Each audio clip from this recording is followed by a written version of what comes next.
Buenos días, muchísimas gracias a todos por estar aquí en este que es el abrebocas de nuestro octavo encuentro internacional de español, lengua extranjera. Mi nombre es Rafael Hernández, soy el coordinador nacional de la red ENREDELE, que pertenece a la Asociación Colombiana de Universidades ASCUN.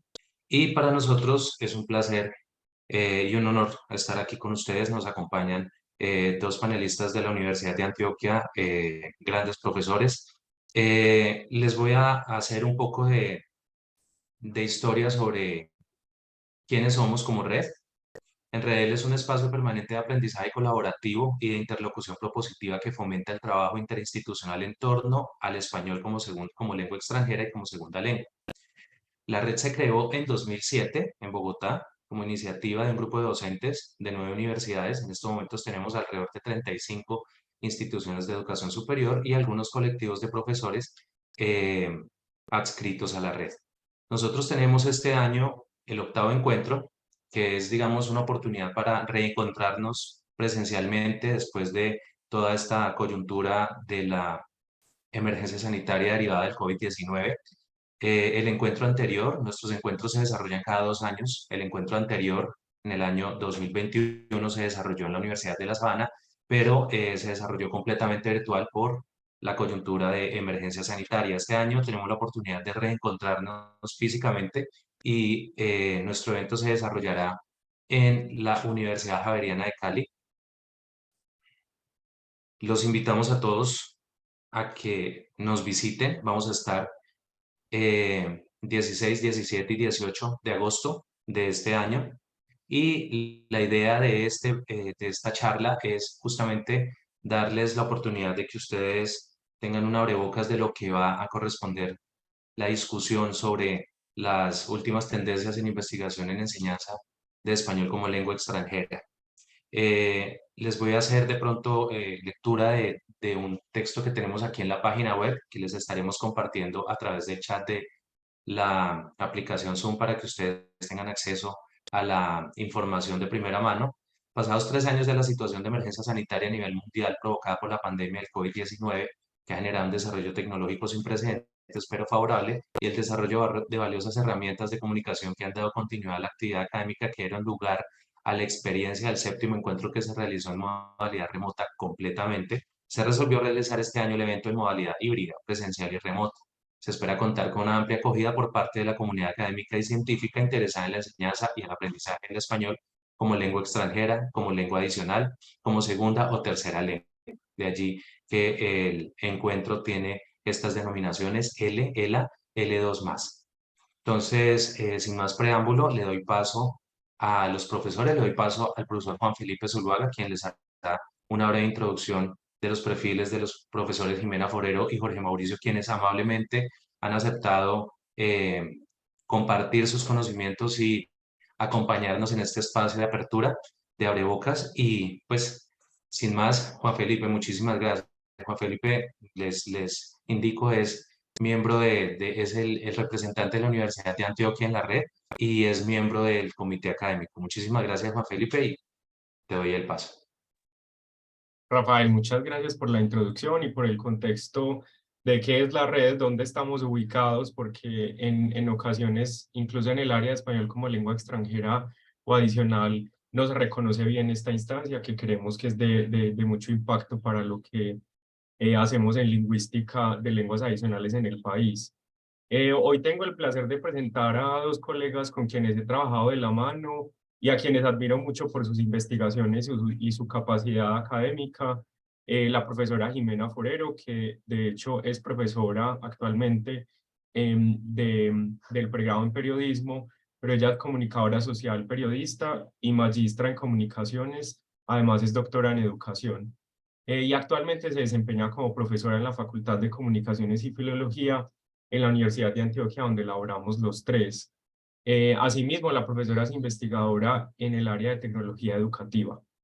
Y también tengo el honor de presentar al profesor Jorge Mauricio Molina, quien es colega en el área de español como lengua extranjera y profesor del pregrado de Filología Hispánica de la Facultad de Comunicaciones y Filología. Él es doctor en Informática y Ciencias del Lenguaje, máster en Ciencias del Lenguaje y licenciado en Enseñanza de Lenguas Extranjeras. Y actualmente es profesor vinculado del programa de Filología Hispánica de la Universidad de Antioquia. Además, coordina un semillero de investigación denominado Corpus Ex Machina. Yo les agradezco mucho a los profesores, ellos tendrán una intervención corta que esperamos que sea muy nutritiva, pero que al mismo tiempo pues permita que haya un conversatorio posterior. Iniciaremos con la presentación de Jimena y luego con la presentación de Jorge Mauricio. El objetivo fundamental del espacio es que veamos ese potencial en la educación virtual que nos presentará Jimena Forero aplicado a la enseñanza y aprendizaje de español como lengua extranjera, y luego que veamos el potencial de la lingüística computacional y de corpus también en enseñanza y aprendizaje de lenguas adicionales. Sin más preámbulo, le doy ahora sí la palabra a la profesora Jimena, saludándola, obviamente agradeciéndole por estar acá. Hola, buenos días, cuasi tardes para todos. Muchas gracias por la invitación. Vamos a hablar así cortico de esta investigación que arrancó en 2018 con mi tesis de doctorado, que justamente fue en el pregrado virtual que está en aprobación del MEN en este momento, de enseñanza de español como lengua extranjera en nuestra facultad. Les voy a compartir por aquí la pantalla, pues como para tener una guía de lo que vamos a conversar en este momentico. Me cuentan, por favor, me confirman si ahí la están viendo. Sí, ahí se ve. Bueno, este panorama arranca en el 2018, como les digo, prepandemia, ya nos toca hablar de pre y post-pandemia. Arranca con, espérenme que no, ya, ahí me pasó. Esta foto me parece súper sugestiva, esta gráfica, miren, es de 2005 y nos habla del universo de Flickr, que era una red social de gente fanática de la fotografía, entonces cómo estaba unida alrededor del mundo, estamos hablando de 2005, pero nos ejemplifica muy bien como ese contexto de lo que estamos viviendo hoy, y esto solo era el universo Flickr. Ahora tenemos múltiples universos de este tipo en muchísimos temas, y entonces pues eso nos presenta un poco el panorama del que vamos a hablar. Este modelo que les voy a, con el que voy a cerrar, un modelo de educación virtual que diseñé para la facultad para pregrado, parte de un diagnóstico que hicimos en Filología Hispánica en 2019, finales de 2019, y de ahí salen estas frases que les comparto. Este era como un panorama un poco de sí, nos tenemos que preparar, la tecnología es importante, pero es obligado, pero no tenemos tiempo. Se partía de supuestos también de que los estudiantes pues estaban en un nivel más avanzado, de que quienes llevaban al aula tecnología muchas veces ni siquiera sabían para qué lo hacían. En fin, entonces estas frases nos ilustran muy bien ese momento, que nos lleva a pensarnos cómo han evolucionado esos modelos pedagógicos para la educación virtual, que la UOC pues lo tiene muy claro desde hace mucho rato. Este documento que les presento yo nos muestra cómo esos modelos de primera generación justamente pensaban en que los materiales era el foco del asunto. Mucha gente todavía está en este momento, a pesar de que pues eso, digamos, fue el momento inicial, privilegiando, por supuesto, el papel que seguía siendo el rey, los PDFs, estos lugares para aprender con repositorios en los que la interacción, digamos, no se pensaba y apenas estaba como incipiente. Luego nos llegan estos segundos modelos, unos modelos de segunda generación, que ya empezamos a ver el LMS, entonces Moodle, Blackboard, de hecho el entorno de Google, que fue como el que más utilizamos aquí en la facultad, por lo menos, sin ser un LMS, pero fue el que más utilizamos durante la contingencia, durante la pandemia. Ya se pensaba pues en unos entornos un poco más enriquecidos, recursos en línea, en diferentes formatos, y empieza la interactividad. Entonces, listo, hablemos por correo, propongamos foros de discusión, pero hasta ahí. Muchos modelos todavía están centrados en este tipo de visión de lo que debe ser un ambiente de aprendizaje. Y ese documento de la UOC llega hasta esta tercera generación. De pronto ya deberíamos ir pensando en proponer una cuarta, pero aquí ya entran asuntos muy importantes como la flexibilidad y la participación. Miren que ya el listado de características empieza a crecer un poquito, y entran asuntos como la interacción con los estudiantes, valorar los trabajos de los estudiantes como recursos para analizar en los cursos, hacer juegos, actividades colaborativas, el aprendizaje móvil. Sabemos, por lo menos aquí en la universidad, y supongo yo que eso puede ser equiparable a muchos contextos, la mayoría de los chicos durante pandemia estudiaron con datos de sus celulares, en pantallas pequeñas de sus celulares, lo cual nos obliga pues a pensar en estos modelos también, en el tipo de contenidos y de estrategias de mediación que nos vamos a ingeniar. Entonces vemos como una evolución desde el papel hacia la interacción, hacia esa red, hacia ese Flickrverso que les mostraba yo en la primera imagen, en red, colectivo, de nodos, de conexiones que nos va enriqueciendo este panorama. Esta imagen que les comparto yo aquí, que les traigo yo aquí, nos muestra, pongan ustedes su fotico, la que quieran ahí en el yo, y cada uno de nosotros tiene un ambiente personal de aprendizaje completamente diverso y rico que lo hace único. Entonces, estos entornos de aprendizaje ya van mucho más allá de lo que propone la institución, se salen, se complejizan, se enriquecen, y en ese sentido nos presenta un panorama bastante retador para enseñanza, en este caso de ELI, pero en cualquiera de los casos. Aquí pido perdón por la nitidez de esta imagen, pero pues claro, va perdiendo su calidad. Lo que vemos en el centro fue un poco lo que les decía ahorita, la oferta institucional, que en nuestro caso Universidad de Antioquia se centró más que en Moodle, en Classroom y en Meet. Muchos de los profesores durante la pandemia lo que hicieron fue proponerles esas estrategias a sus estudiantes, alojar contenidos en Classroom y organizar las sesiones en Classroom y encontrarse a través de videoconferencia, un poco emulando la clase presencial. Aquí enriquezco y lo uno con el gráfico anterior, con esos ambientes personales de aprendizaje. Entonces, si miramos, nosotros desde las universidades ofrecemos un entorno, pero cada uno de nuestros estudiantes y nosotros mismos tenemos un entorno alrededor complejo, diverso, único, específico, que debemos tener en cuenta ahora, y por eso la propuesta es hablar de entornos de aprendizaje en ecologías co-creadas entre todos, diversas y cambiantes. Y aquí abrimos un poquito más la imagen con la propuesta de Pierre Levy de lo que debe ser la virtualidad y el proceso de virtualización, y cómo cada uno de nosotros en ese entorno universitario y con nuestros PLEs tenemos un cerebro allá común, una infosfera que llama Levy, que estamos nosotros subiendo información, bajando información, asimilando información, y eso nos da pues todo este panorama, este nuevo escenario del aprendizaje que ya no es lineal, que es mucho más horizontal, mucho más colaborativo, co-creativo, y ahí están pues los retos para enfrentarnos a todas esas resistencias de la educación tradicional, que muchas veces todavía ve al profesor en un lugar de poder, en un lugar un poco más vertical. Tenemos estas aulas con la escalerita, pues con sí, el escaloncito para ver todo, y el atril desde donde el profesor se paraba a dictar su clase, enfrentados a un entorno mucho más horizontal, mucho más enriquecido, donde cada uno de nosotros está aprendiendo 24/7 y a lo largo de la vida. Y bueno, pues finalmente les quería presentar que es el modelo que surge de ese diagnóstico 2019 con el que inicié contándoles, que nos muestra justamente ese panorama complejo y que en este punto está compuesto de 5 partes que todas son muy importantes, claro, desde la perspectiva pedagógica, porque entonces no tiene sentido pensar en la tecnología si no sabemos para qué, cuál es ese objetivo, cuál es esa función que quiero yo para esa tecnología que estoy llevando a mi clase. Entonces, en ese corazón de la perspectiva pedagógica, pues claro, está pensar que aprendemos entre todos, que la interacción es el centro de esto que estamos haciendo, que el aprendizaje es conversacional y de doble vía, no es que el profesor dicta solamente en una vía. La comunicación digital es la que nos permite hacer esto que estamos haciendo justo en este instante, y que tenemos que pensarnos como aprendizaje conectado, colectivo y conectivo, porque siempre estamos como en contacto con nosotros.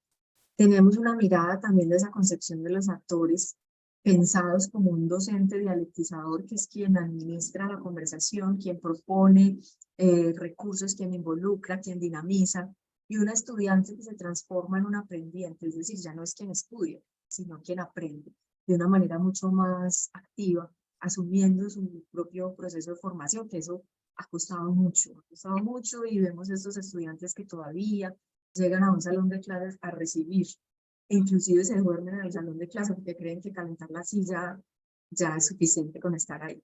Bueno, está el contexto, que claro, es muy cambiante y depende de cada institución educativa. Pasando rápidamente así por el componente de la comunicación, pues tenemos que pensarnos unas estrategias de comunicación diversas, sorprendentes. Por ejemplo, los grupos de WhatsApp se volvieron mucho más comunes. Por ejemplo, hay asuntos de emisiones en vivo también para los cursos. Hay quienes tienen estrategias en redes sociales.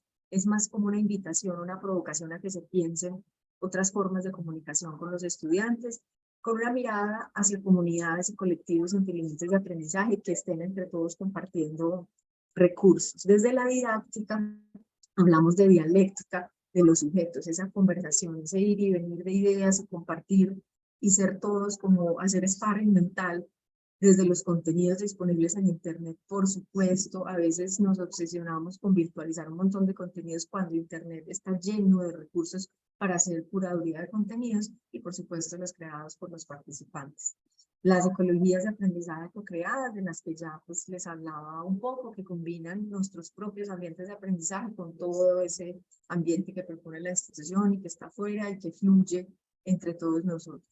Y finalmente un componente muy importante que es la formación, porque este tema es cambiante todo el tiempo y si no adoptamos y entendemos, por ejemplo, lo que está pasando hoy con el ChatGPT, nos tenemos que formar, tenemos que adoptar estas tecnologías para entender en qué contexto nos estamos situando para enseñanza de él y en general para la formación. Como les digo, este fue el resultado de la tesis doctoral después de hacer todos los estudios desde filología y este nuevo pregrado que está en el MEN en este momento, que quería presentarles hoy como provocación para lo que nos espera en estos nuevos entornos de la virtualidad. Hasta ahí mi presentación. Muchas gracias. Muchas gracias a ti, profe Jimena. Efectivamente, como nos cuentas, es una presentación provocadora de las diferentes instancias desde las cuales nosotros como educadores deberíamos situarnos para entender lo que hacemos en el aula y, bueno, en nuestro caso, en nuestros espacios áulicos virtuales. Yo voy a darle paso al profe Jorge. Si alguno de los participantes tiene preguntas, les pedimos que, en caso de que quieran hacerlas con su micrófono abierto, nos esperen hasta después de la presentación de Jorge, o que en su defecto nos las escriban al chat y luego yo voy a ser el vocero para moderar esa última parte de este evento. De nuevo, muchas gracias a Jimena y ahora vamos a escuchar al profesor Jorge Mauricio. Bueno, muy buenos días para todas y todos. ¿Me oyen? ¿Escuchan? ¿Se oye bien?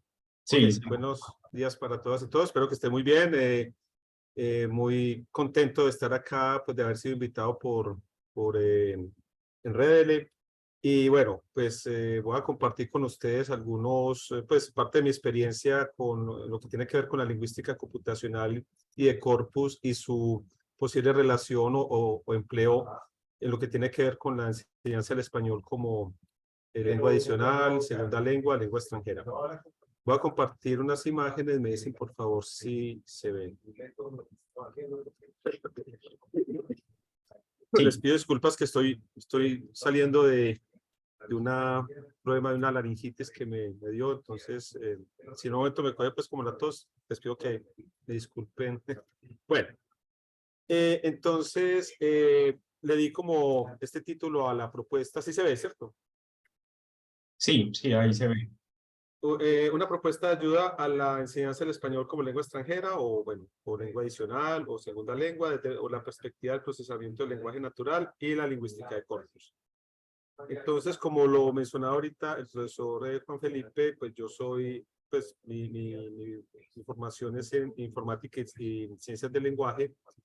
Entonces, esto me ha llevado a preguntarme durante mucho tiempo cómo estas herramientas que están en línea o las herramientas que uno puede descargar pueden ser un insumo interesante para lo que sería preparar un curso de él. Entonces, voy a hacer una pequeña introducción al tema y luego les voy a mostrar algunas de las herramientas. Obviamente no las vamos a, pues no las voy a mostrar cómo funciona en este momento, pues porque eso nos tomaría mucho tiempo y creo que el tiempo es limitado, según me había comentado el profesor Juan Felipe. Entonces, pues más adelante, si les interesa, pues les puedo enviar las diapositivas donde están los links que pueden ingresar a las diferentes herramientas. Bueno, muchas gracias, pues obviamente la invitación a RL, a School. Y bueno, como lo decía o como lo mencionaba, pues cuando nosotros hacemos referencia a la lingüística computacional, al procesamiento del lenguaje natural, estamos tratando de emular las capacidades que tiene el ser humano de comunicarse y esto aplicarlo a la informática o a la computación. Es decir, la forma en que nosotros nos comunicamos es lo que hacemos con las diferentes aplicaciones que tenemos. Obviamente la más mencionada en este momento, la más llamativa y que esto está causando un gran furor, incluso como lo decía la profesora Jimena, es el ChatGPT. Y es una nueva realidad, hace parte de nuestro entorno, no lo podemos negar, y puede ser una oportunidad interesante para ayudarnos en el proceso de enseñanza-aprendizaje de lenguas. Cuando les decía que la máquina intenta simular la forma en que nos comunicamos, es porque cuando nosotros nos estamos comunicando, estamos haciendo uso de estructuras lingüísticas, de estructuras de lenguaje, y esas estructuras pueden ser normalmente sistematizadas. Cuando hablo de sistematización, obviamente me estoy refiriendo a que esas estructuras que están compuestas por palabras, yo le puedo decir a la máquina, sistema, mira, mira estas palabras de esta oración, analízame cada una de las palabras y podemos ir desde análisis muy simples que tienen que ver con cómo las máquinas detectan, por ejemplo, si esta palabra es un sustantivo, un adjetivo, un verbo, y el verbo está conjugado en tal tiempo, en tal modo, etcétera. A mirar, por ejemplo, cuestiones semánticas, campos semánticos. Ahorita voy a mostrar algunos ejemplos de lo que se puede hacer con algunas herramientas en ese sentido. Pero cuando nos comunicamos con las máquinas, por supuesto que las máquinas no entienden el lenguaje natural. El computador no está entendiendo el lenguaje natural cuando nos estamos escribiendo una oración, cuando estamos completando un texto con generalmente estos ejercicios que hacemos en la enseñanza de cualquier lengua, particularmente en L, que es completar el texto que falta con el verbo que conjugado en tal forma o lo que sea. Perdón. Entonces, lo que normalmente le estamos dando a la máquina son unos y ceros, es decir, código binario. Las máquinas no entienden el lenguaje natural, las máquinas entienden es el lenguaje binario. Como lo podemos ver aquí, esta codificación binaria o así es la que la máquina va a entender. Por eso cuando en algunas ocasiones hacemos estos ejercicios y se nos fue un espacio de más o lo pusimos en mayúscula y tenía que ir en minúscula, es porque cada una de estas letras, o sí, de estos caracteres, está codificado de una forma diferente. Entonces el sistema está esperando un código y yo le estoy enviando otro. Entonces por eso es que a veces para algunos aprendientes de L o de ELA, es muy particular que se sientan frustrados si el ejercicio no funcionó, porque ellos dicen, pero yo lo puse tal como lo tenía planeado, pero ese espaciecito de más o esa mayúscula, el sistema tal vez en algunas ocasiones no lo espera. Es simplemente para que lo tengan en cuenta que cuando nosotros nos comunicamos con la máquina, ella lo que va a entender es este código binario. Inclusive los espacios tienen su propio código, como lo podemos ver en esta imagen.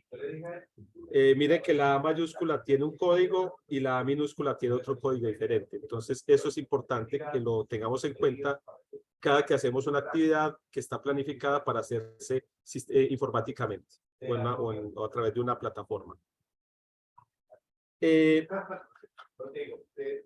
La lingüística computacional, voy a empezar por el campo de la lingüística computacional, que está muy ligada al tema del procesamiento del lenguaje natural. Cuando hablamos de lingüística computacional, entonces estamos hablando de un campo del conocimiento que se encuentra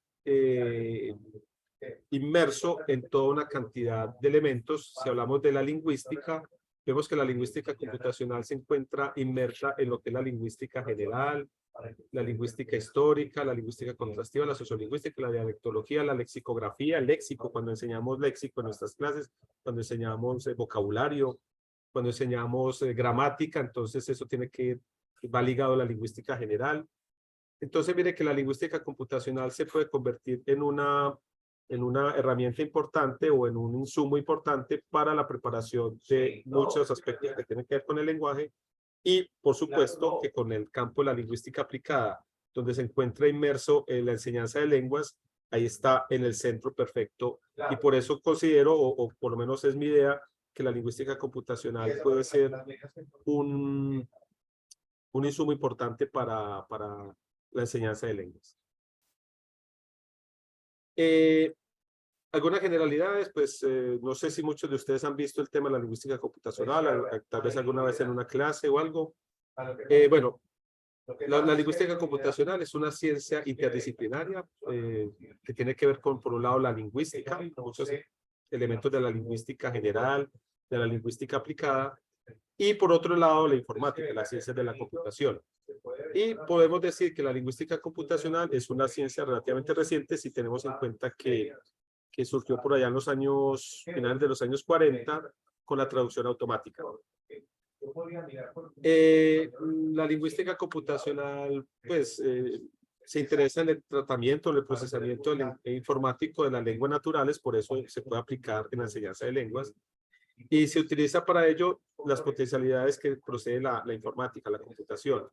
Por un lado, la gran rapidez de ejecución de las acciones, gran capacidad de almacenamiento y finalmente posibilidad de tratar una gran masa de información, que por lo menos ahora lo que se utiliza mucho es manejar la masa de información que tenemos en Internet, que es una masa gigantesca. Enseguida les voy a mostrar algunos ejemplos y por qué no tal vez en el futuro un taller, que podamos hacer un taller con los miembros de Enredele. Si les interesa, pues yo podría planificar un taller para que lo hagamos que hagamos la práctica en conjunto. La lingüística computacional se interesa tanto en el tratamiento de la lengua escrita como en la lengua hablada. Entonces, mire que no solamente nos focalizamos en un campo que es la escrita, sino también de forma oral. Es que obviamente los corpus de lengua oral son mucho más escasos que los de lengua escrita, porque si tenemos en cuenta que la parte oral es muy difícil de procesar informáticamente, eso nos lleva a que por lo general muchas de las herramientas que han sido diseñadas para el procesamiento del lenguaje natural se encuentren sobre todo, pues sea mucho más fácil trabajar la parte escrita que la parte oral. Y finalmente, el procesamiento informático pues puede ser tanto automático como manual. Muchas de las herramientas que les voy a mostrar funcionan de manera automática, pero en algunos casos, en algunos contextos, se puede hacer un procesamiento de forma manual.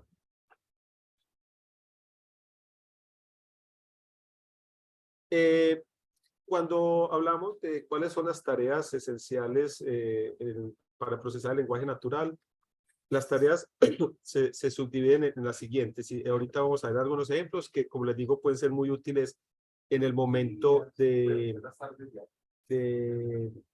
preparar una clase de L, en el momento de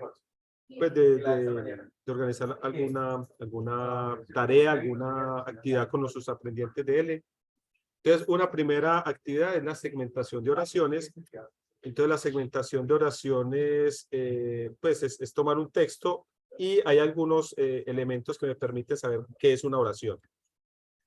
Luego, la segmentación de palabras o tokenización es ya cada uno de los elementos, o sea, cada una de las palabritas que está en el texto. El análisis lexicográfico, que puede subdividirse en dos etapas, el stemming y el lemmatizing. El stemming es mirar las raíces de, por ejemplo, los verbos, las regularidades de una serie de palabras. Y el lemmatizado son las formas no flexivas de las palabras, es decir, generalmente las entradas que encontramos a nivel del diccionario. Por ejemplo, si tengo un verbo conjugado, entonces el lema sería el verbo en infinitivo. Si tengo una palabra, un sustantivo en plural, entonces el lema sería el sustantivo en masculino singular y así sucesivamente. Listo. El etiquetado gramatical que se llama POS tagging, este etiquetado gramatical pues son las categorías gramaticales que tiene cada una de las palabras en la cadena oracional. El reconocimiento de entidades nombradas se utiliza sobre todo la utilización de sustantivos, sustantivos propios. Perdón, nombres de personas, nombres de entidades, nombres de países, etcétera. Ahora vamos a ver algunos ejemplos de esto. El análisis sintáctico o parsing, ya pasamos de lo que es el etiquetado gramatical al análisis en árboles sintácticos. Y finalmente el análisis semántico, que por supuesto es la parte más compleja dentro de todo el procesamiento del lenguaje natural, teniendo en cuenta que cada palabra puede tener diferentes significados, varios significados, y esto siempre produce un problema de análisis. Recuerden que la máquina analiza ceros y unos, ¿no? Y yo le tengo que explicar a un sistema informático que, por ejemplo, la palabra chulo, voy a poner una oración, por ejemplo, me encontré un chulo en la calle, entonces esa palabra chulo puede tener N cantidad de significados, puede ser el chulo para cogerse el cabello, puede ser chulo como un muerto, el gallinazo, etcétera. Entonces ustedes saben que cuando se enseña léxico, pues no se enseña solamente una forma, sino todos los semas o diferentes significados que puede tener una palabra dentro de una oración o un texto determinado. Bien, hay dos formas, o sea, ya vamos a lo práctico. Hay dos formas en las que se puede preparar una clase, es decir, y cada una de las dos formas demanda ciertas competencias. Una primera forma sería la utilización del lenguaje informático. Y aquí podemos ver un ejemplo. El lenguaje informático pues se considera más fácil de aprender o más fácil de utilizar, y no, pero aún así no deja de ser complejo porque pues es programación del lenguaje informático. Es el lenguaje que se llama Python. Y Python, pues yo simplemente doy una serie de órdenes, como lo pueden ver acá, en este lado acá. Y a partir de esa serie de órdenes, la máquina ejecuta las acciones, ¿cierto? Entonces yo podría preparar una clase y utilizar lenguaje Python, pero entonces, bueno, eso demanda ciertas competencias, tanto del profesor como de los aprendientes de él, que no necesariamente son fáciles de gestionar, porque, bueno, habría que enseñarles no solamente la lengua natural que estamos trabajando, es decir, el español, sino además enseñarles a programar. Entonces, yo creo que esta opción, que es una opción interesante y viable, es muy compleja porque pues demanda esas competencias además informáticas. Entonces lo ideal es utilizar herramientas que no demanden programación. Aquí tengo un ejemplo de una herramienta que es un tokenizador en línea, y esta herramienta lo que permite es que haga un doble tokenizado en oraciones y en palabras. Entonces, uno puede segmentar en oraciones, como lo podemos ver aquí, oración 1, oración 2. Esto lo hice a partir de este tokenizador en línea, pero también nótese que también tokeniza en palabras, ¿cierto? O sea, no solo tokeniza en oraciones, sino también en palabras. Y esto puede ser útil, por ejemplo, con oraciones muy simples o con párrafos muy simples para que los aprendientes vayan viendo qué es una oración en español y luego qué son todas estas palabras que están ahí, a qué equivalen, ¿no? Obviamente, esto depende del nivel también, ¿cierto? Ustedes saben muy bien que hay los niveles del marco común europeo. Yo creo que esto, por ejemplo, para un nivel A1, A2 sería muy demandante, pero, por ejemplo, para un nivel B2, por ahí, o C1, claro que es muy útil. Depende mucho también del nivel, ¿cierto? Aquí están los tokens o unidades, ¿cierto? Como les mencionaba. Luego, con otras herramientas, hay una herramienta que se llama NLTK. No la puse acá porque es así, que necesita de programación. Pero lo que se puede hacer también en algunos casos es trabajar el steaming o la lematización. Y podemos ver, por ejemplo, que tenemos para la raíz para trabajar, trabajando, trabajarían que va hasta la A, ¿cierto? Y también podemos hacer el lematizado, como esta oración los jóvenes trabajan, los lemas serían el para los, joven para jóvenes y trabajar para trabajar, que es el verbo el gerundio, ¿cierto?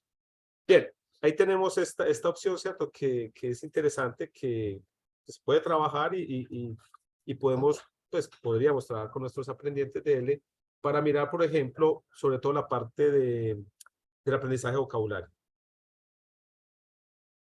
Ya siguiendo con otras herramientas, entonces aquí tenemos FreeLink, seguramente algunos de ustedes la han oído mencionar, es una herramienta de etiquetado morfosintáctico muy poderosa, muy potente, es muy buena, además está diseñada por unos colegas de España, de la Universidad Abierta de Cataluña, y lo que permite es que ustedes en esta cajita ubiquen una oración y luego tiene varias funcionalidades. Por ejemplo, en este caso lo que estoy sacando son el etiquetado o el PO tagging, el etiquetado gramatical.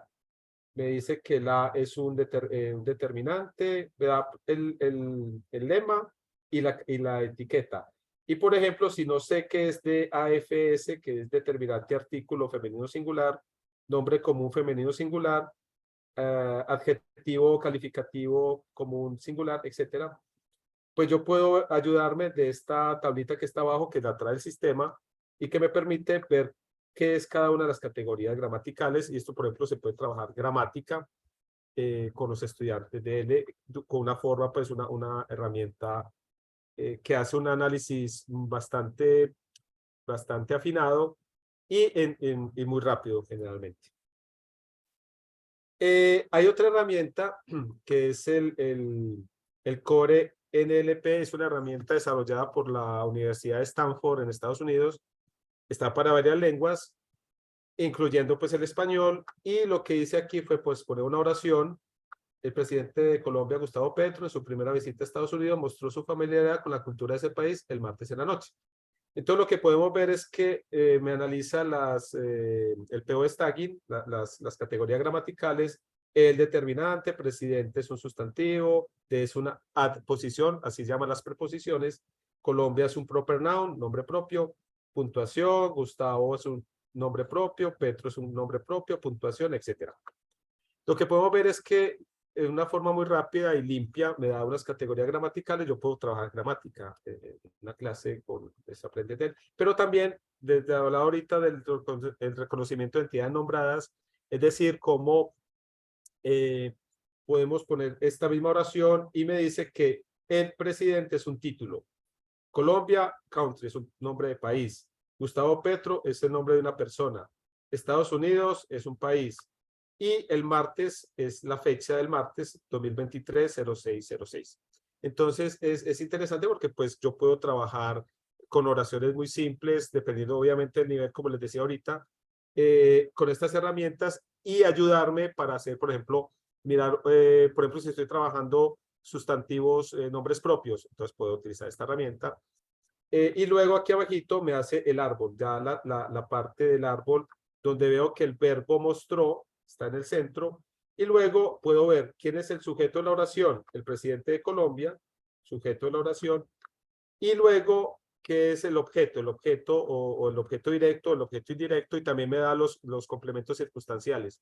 O sea, este árbol o este modelo de árbol, que es un modelo de árbol de dependencia, lo que hace es que me muestra no solamente el verbo, sino también sujeto de la oración y los diferentes tipos de complemento. Entonces podemos ver que es una herramienta muy útil si en algún momento determinado queremos enseñar, por ejemplo, complementos, la diferencia entre complemento directo y complemento indirecto, que él la tiene en cuenta, o los complementos circunstanciales de tiempo, de lugar, de modo, etcétera. Entonces miren que por lo menos esta herramienta visualmente, además lo visual atrae mucho a los aprendientes por lo general. ¿Cómo estoy de tiempo, Juan Felipe?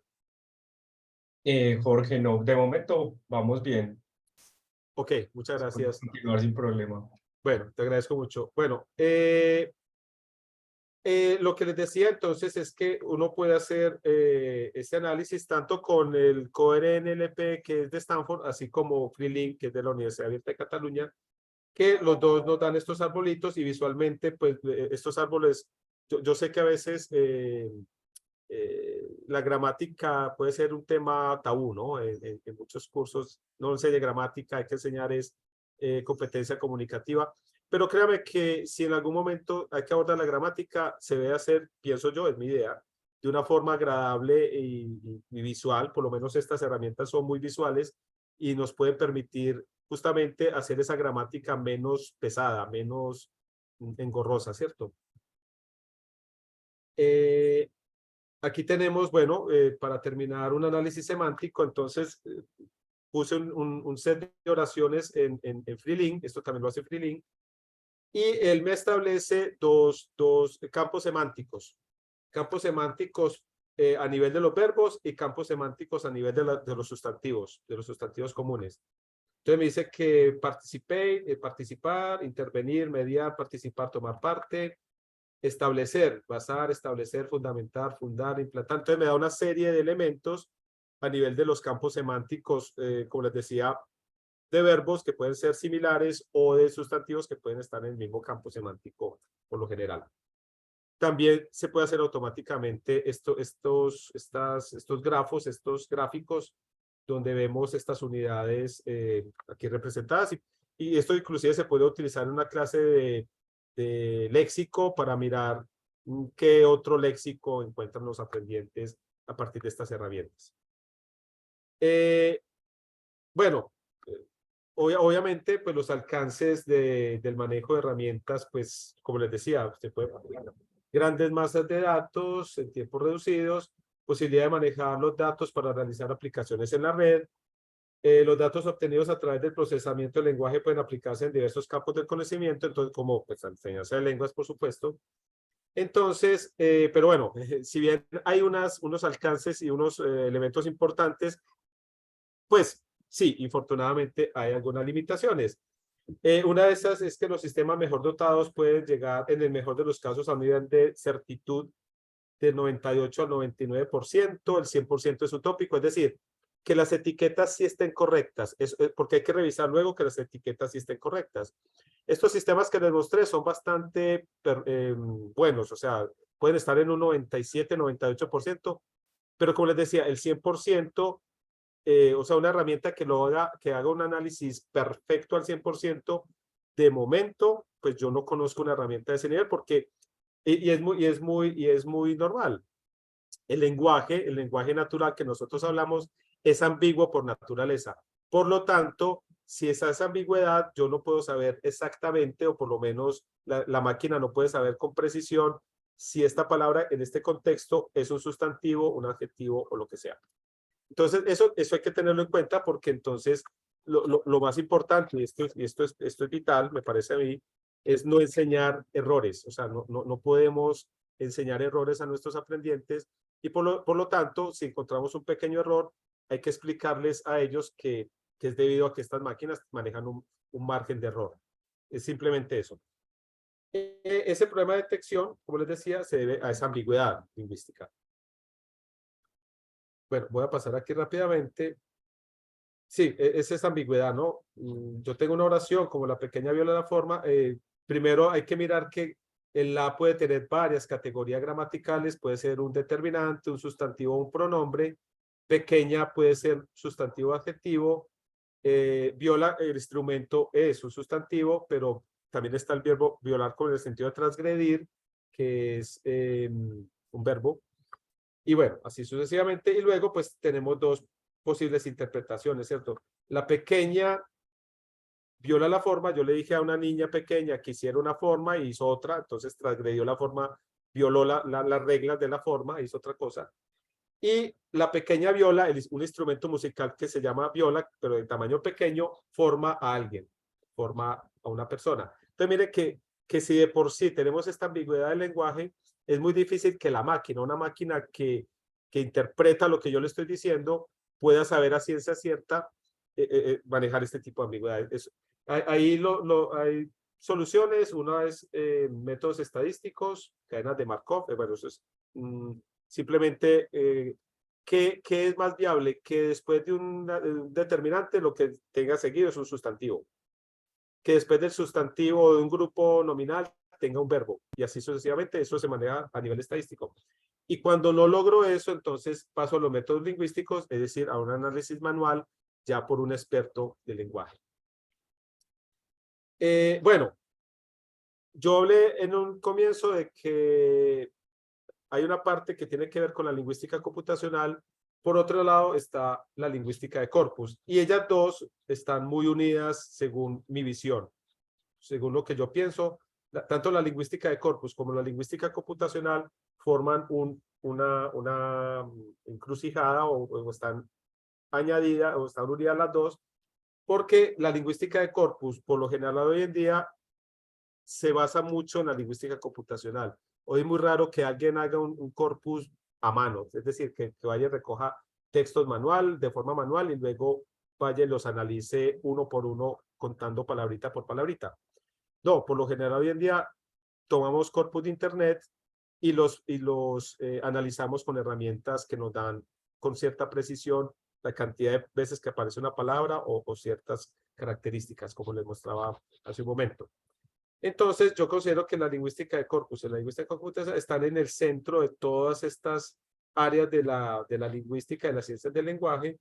Y como les decía, la lingüística general, la fonética y la fonología, la morfología, la sintaxis, la semántica y la pragmática, que están muy, muy ligadas a la enseñanza, a la lingüística aplicada y por lo tanto a la enseñanza de lenguas extranjeras. Aquí, bueno, voy a pasar aquí, simplemente voy a empezar con la lingüística de corpus y vamos a ver así rápidamente algunas herramientas que nos pueden servir para hacer análisis ya en línea con corpus que han sido creados por instituciones. Pues, ¿cómo no empezar si estamos en L con el corpus de la RAE, ¿cierto? Y el corpus de la RAE, que hay varios, yo voy a presentar aquí rápidamente dos. El corpus 21, que es el corpus del siglo XXI, que hay textos desde el año 2000 hasta la actualidad, pero yo creo que no es la actualidad, no está reciente, o sea, no está con los textos del 2023, pero seguramente 2021, 2022 sí ya están empezando a meter los textos. Tengan en cuenta que para que un corpus sea viable, poderlo interrogar, poder hacer búsquedas, ese corpus tiene que estar etiquetado, tiene que tener esas etiquetas con esas categorías gramaticales que les mostré ahorita. Entonces, por ejemplo, yo puedo hacer una búsqueda en esta herramienta, en el corpus 21, por lema. Entonces, claro, si busco por lema, si busco, por ejemplo, el verbo haber, me saldrán todas las formas de haber. Habían, hubieron, habrán, hubo, había, etc. Si busco por lema, porque al buscar por lema, él me va a buscar todas las formas del verbo haber. Y para eso el corpus que está ahí tiene que estar etiquetado y por lo general se hace una revisión de las etiquetas, que no haya muchos errores.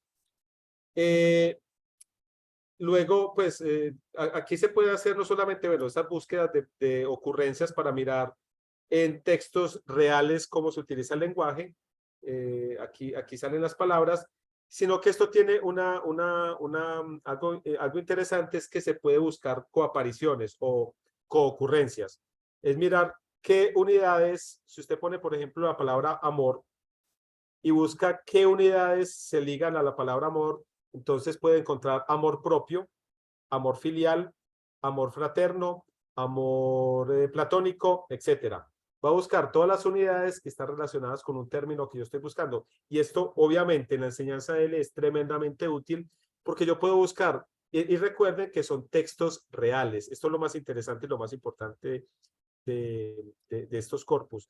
Es que están cargados con textos reales escritos o producidos por hablantes nativos de la lengua. Y el corpus de la RAE no solamente, ojo, no solamente tiene textos del español de España, sino de todos los países de habla hispánica. De Colombia, Chile, Argentina, México, Bolivia, etcétera, todos los países. Obviamente, y esto es muy importante que lo tengan en cuenta, como es el corpus de la RAE, la mayor parte de textos son de España, de español de España, pero sí tiene una cantidad interesante o importante de textos de los otros países de habla hispana, de habla hispánica y que se pueden consultar. Inclusive hay una forma de filtrar, se puede filtrar y se puede buscar solo por países o por zonas, por regiones. Bien, En el mismo sentido va el corpus del Nuevo Diccionario Histórico del Español, el NDH, que también hace parte de los corpus de la RAE. Y este me parece interesante porque yo puedo buscar un término y mirar desde qué época se emplea ese término.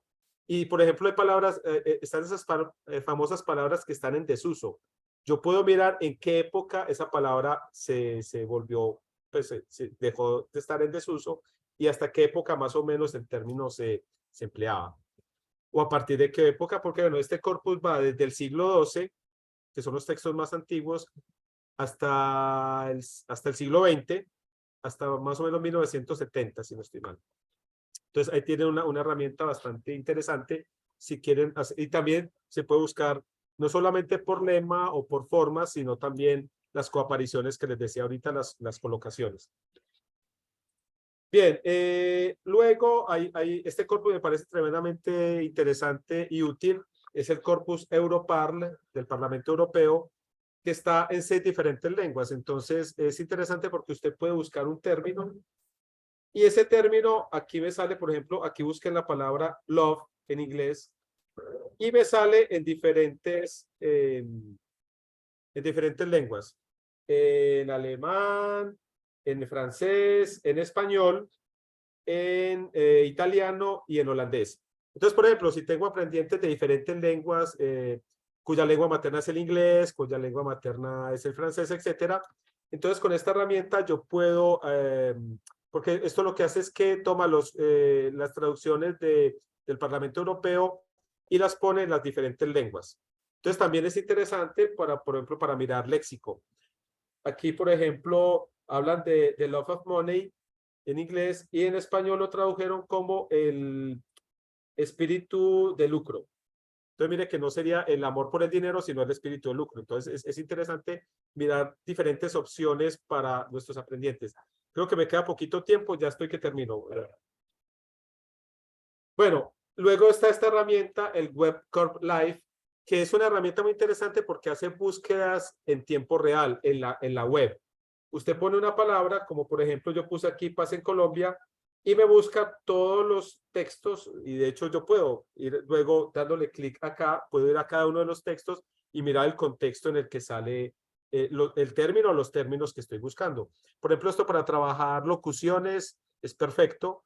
Yo puedo buscar sin embargo, no obstante, etcétera, para ver en qué contextos se utilizan, y esto pues es un corpus real porque es un corpus, él va y busca en la web todas las partes de la web donde sale el término en el que estoy interesado. Luego está este otro que se llama WordChats, que es una herramienta desarrollada por unos colegas de Alemania, de la Universidad de Leipzig. Y este es muy interesante porque no solamente me busca la palabra en un corpus en español, sino que además me busca en qué parte, por ejemplo, Descansa en Paz, Nobel de la Paz, Juzgado de Paz, Tratado de Paz, Noche de Paz, etcétera. Entonces, en qué otras unidades puedo encontrar un término que me interesa, por ejemplo, trabajar en mi clase? Y aparte de eso, me hace estas gráficas que podemos ver en el lado derecho, donde está la palabra paz y luego con qué otros términos está ligado. Obviamente un antónimo es la palabra guerra, armonía, mundo, tranquilidad, paz social, el amor y la paz obviamente pues están muy ligados. Vivir en paz, Colombia pues quiere la paz, no sé. El tema de las FARC pues está ligado con la guerra, con la paz, con Colombia.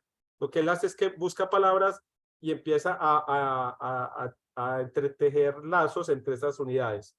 Esta es una herramienta muy buena. Todas estas herramientas obviamente son de uso gratuito, por supuesto. Luego pues está el Corpus Presea. El Corpus Presea es un corpus de habla, es un corpus oral. Y lo interesante del Corpus Presea, que seguramente muchos de ustedes lo conocen, es que yo puedo hacer búsquedas. Por ejemplo, aquí busquen la palabra casa. Entonces, la casa de un amigo, la casa de tal cosa. Aquí, si ustedes le dan clic aquí a esto, pueden acceder al archivo. Y de hecho, ustedes pueden descargar la transcripción y los audios. y pueden hacer algunas actividades con esas transcripciones y esos audios, porque además estas grabaciones son entrevistas a hablantes nativos reales y están por localidad. Aquí están las de Alcalá de Henares, pero también hay de Medellín, ahí está el Corpus Presea de Medellín, está el Corpus Presea, no sé si todavía ya habrán subido el de Cali, porque en Cali sé que unos colegas estaban trabajando en el Corpus Presea de Cali, está el Corpus Presea de Guadalajara en México, hay uno en Santiago de Chile, bueno, etcétera. Entonces, yo puedo acceder a audios con hablantes reales y preparar actividades. Obviamente, pues tengo la transcripción del audio, puedo preparar una actividad de escucha, por ejemplo. Finalmente, está el Corpus CAES, que es un corpus de aprendices del español, y este es interesante porque es una herramienta que lo que permite es, a partir de ciertos elementos que yo filtro por acá, buscar cuáles son los errores prototípicos que cometen en escritura según la lengua que el aprendiente tenga. Por ejemplo, si son hablantes de inglés, entonces yo voy a ver, por ejemplo, cuáles son los errores que cometen entre el ser y el estar.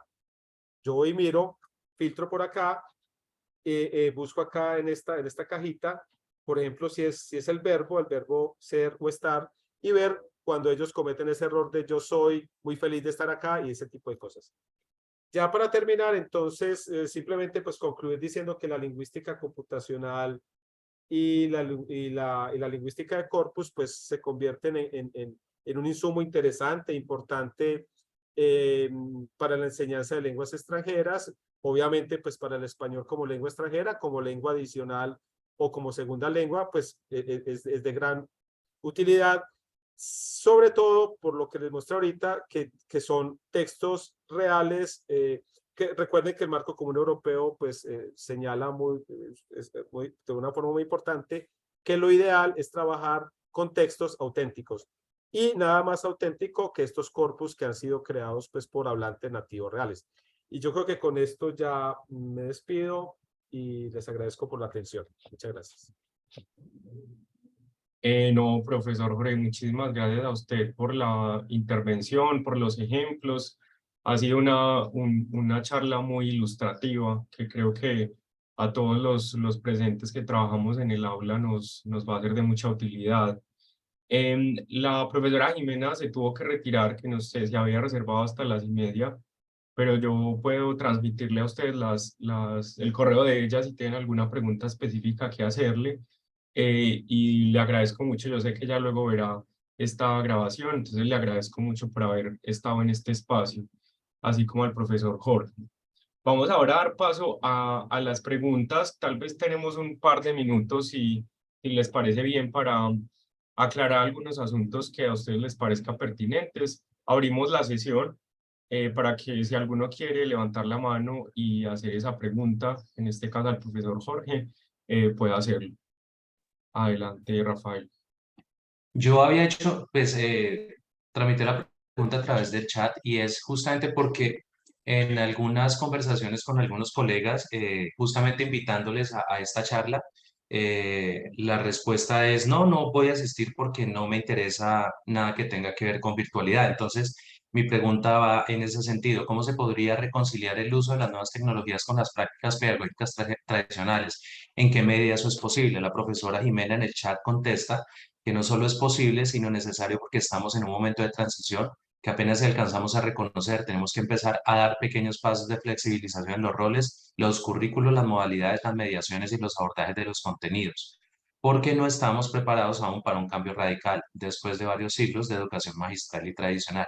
Y continúa diciendo negociaciones temáticas, abordajes de contenidos en lenguas variados y con estrategias colaborativas, modalidades flexibles, ampliación de las formas de comunicación con los y las estudiantes. Abrir la mente es lo más importante.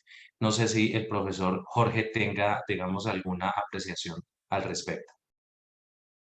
Sí, no, yo estoy totalmente de acuerdo con la profesora Jimena y además quisiera añadir que, o sea, a ver, yo creo que el tema de la pandemia, por supuesto que nos cambió mucho, pues aceleró el cambio de chip. Yo soy un fiel creyente de que la educación presencial es la mejor, es la ideal, pero estamos en una situación muy particular de de la época de la humanidad, creo yo, que nos ha llevado, por supuesto, a que esto de la virtualidad se vuelva mucho más presente en nuestras vidas, ¿cierto?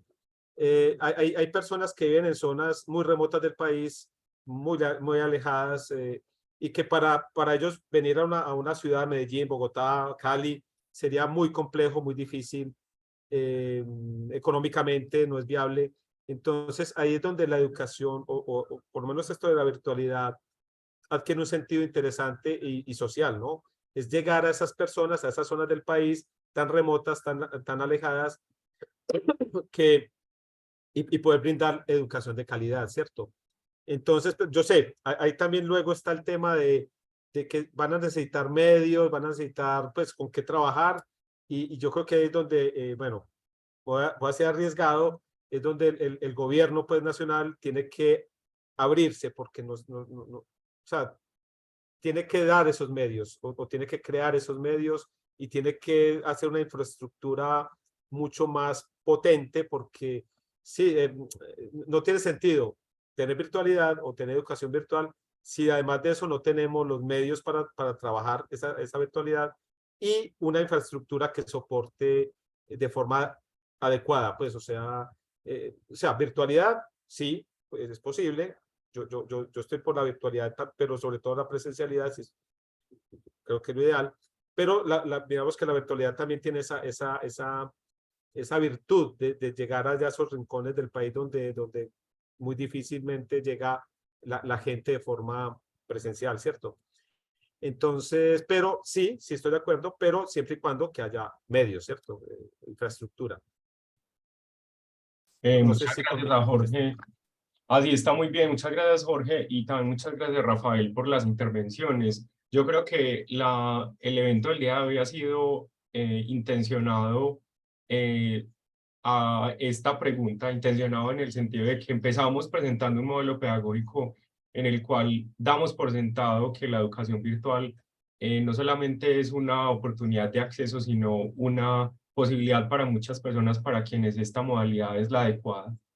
Y luego de haber presentado ese modelo y de haberles mostrado que evidentemente hay todo un trasfondo que da pie a la no solamente posibilidad de ofrecer educación virtual de calidad, sino de diversificar esas formas de educación virtual, pasamos a la presentación del profesor Jorge, en la cual miren cómo nos movemos entre lo que se puede hacer desde la virtualidad únicamente, pero también se podría hacer únicamente en la presencialidad, ¿cierto? Todas las herramientas que nos ha mostrado, de hecho, el profesor Jorge, son herramientas muy dirigidas al profesor que luego él tendrá que manipular, pero también podrían ser con una muy buena guianza, herramientas que podrían autónomamente ser usadas por los estudiantes o aprendices de él.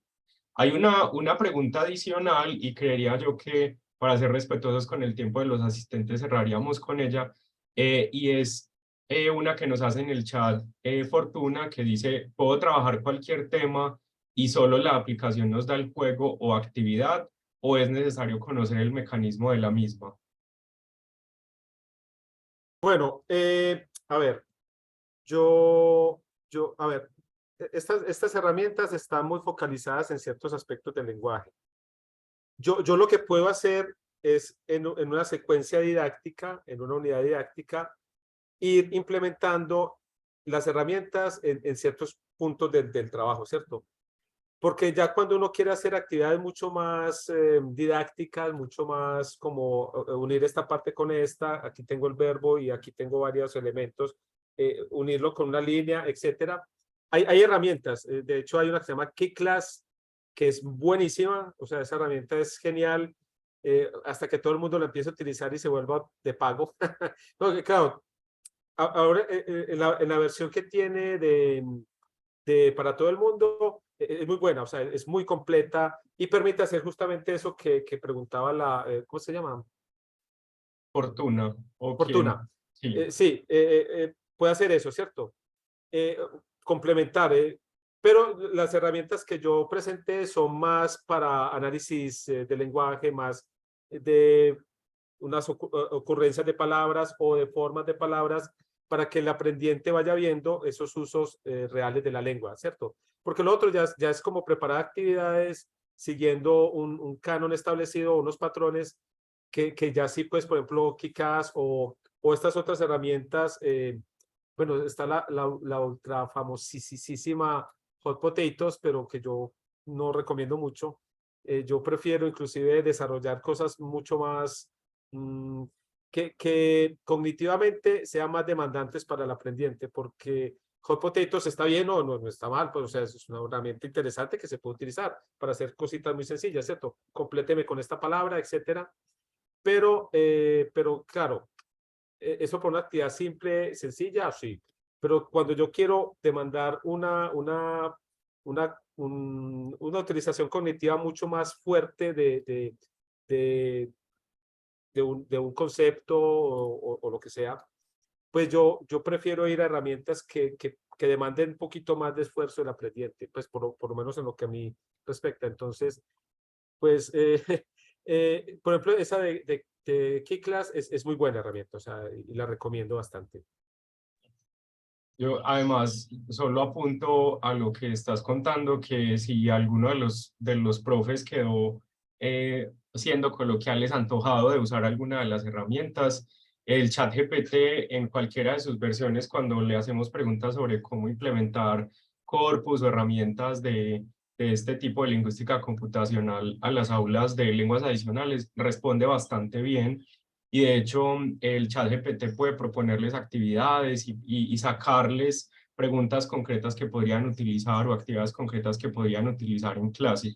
Así que podríamos terminar con eso, con una última sugerencia que muy probablemente será uno de los temas de nuestro encuentro, de nuestro octavo encuentro, y es que todo lo que acabamos de ver hoy, tanto en la presentación de la profesora Jimena con un modelo de pedagógico para la educación en virtualidad, como la charla del profesor Jorge de utilidades o de aplicaciones del asunto tecnológico y de la computación y la lingüística de corpus, son ambos temas que vamos a abordar en nuestro encuentro, pero también son temas que nos están haciendo un llamado a nosotros como profes a diversificar nuestras prácticas, y creemos que una de las posibilidades que tiene esa diversificación de las prácticas de forma informada y adecuada es implementando, por ejemplo, una buena secuenciación de clases, en lo cual ChatGPT puede ayudarnos muchísimo.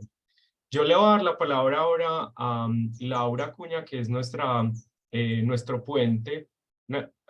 Laura Cuesta, perdón. Laura Cuesta. Y yo no, te estaba viendo otro apellido en otro lugar, perdón. Que está acá acompañándonos como puente entre la red y Ascun, y que además pues nos ayudó con todo el proceso de organización y logística del espacio de hoy. Muchísimas gracias a Laura, a Jorge, a Rafael y a Jimena, quienes estuvieron aquí detrás, y obviamente a todo el equipo de la red académica que estuvo apoyándonos también para sacar adelante este proyecto, y los esperamos en nuestro encuentro. Adelante, Laura. Sí, muchas gracias, Juan Felipe, por supuesto a los panelistas invitados por compartir toda su experiencia y conocimiento en esta charla, pues convocada principalmente por la red. Y nada, pues quiero aprovechar este espacio para reforzar la invitación a todos los que nos acompañan el día de hoy al octavo Encuentro Internacional de Español como Lengua Extranjera, y adicionalmente pues les voy a dejar en el chat un enlace de la página web oficial de la red, pues para que conozcan mucho más de ella, a quienes no estén familiarizados con la red, con Ascun, pero por supuesto también para que conozcan toda la trayectoria, los productos y todo el trabajo que se ha hecho durante todo este tiempo. Además de invitarlos a participar al encuentro, pues recordarles que están abiertas o está abierta la convocatoria pues para que presenten sus ponencias, que por supuesto serán sometidas a un comité académico, y pues luego de la evaluación que hagan de esa propuesta de ponencia, pues se les notificará si fueron aceptados o no. Pero bueno, dejarles las puertas abiertas para que participen, para que conozcan. La red pues tiene las puertas abiertas para recibir todas sus ideas de estos espacios. Entonces pues agradecerles a todos por su participación y por supuesto a Rafael y a Juan Felipe especialmente por hacer posible este espacio. Muchas gracias, profesor Jorge, y esperamos encontrarnos en una próxima oportunidad.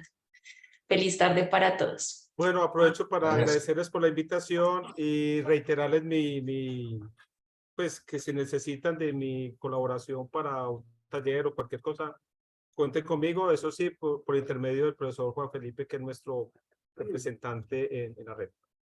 Muchas gracias Muchas de nuevo gracias. y feliz día para todos y todas. Gracias. Gracias. Hasta luego. Hasta luego.